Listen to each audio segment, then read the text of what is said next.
How to buy crypto on KuCoin mobile exchange with credit card. Hello everybody, welcome back to my channel. This is me Bipin Bisnet, and today I'll guide you on how you can buy crypto on KuCoin mobile exchange with credit card. Now the process itself is actually pretty simple. All you have to do is simply open up your wallet, log into your account. Now here, once you're logged in, what you want to do is you can simply head over to the buy crypto option.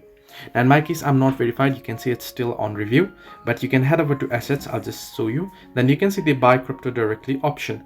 So you want to simply tap on buy crypto directly. Now there will be option. You can tap on the fast trade option there at the top, and you'll get the option to either fast trade or P2P.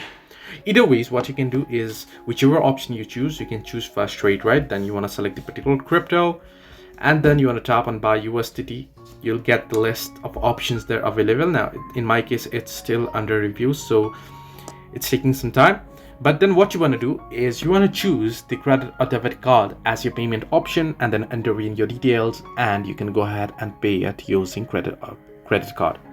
Similarly, if you head over to P2P as well, you can see you can choose the buy option, and you'll get the option there. You can see your payment options there.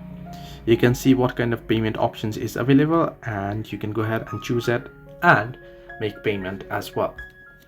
Now if you're verified and if you have added in your payment method, that is your card, then you'll get the option that says credit card, debit card as well. In my case, it's not here, but it will be there if you're verified. Now as I know, during the last update the option was available. Now I don't know if it's currently available since I'm not verified here right now. I'm unable to check it. Hope this helped you. Do like and subscribe, and do not forget to leave a comment down below if you have any further issues.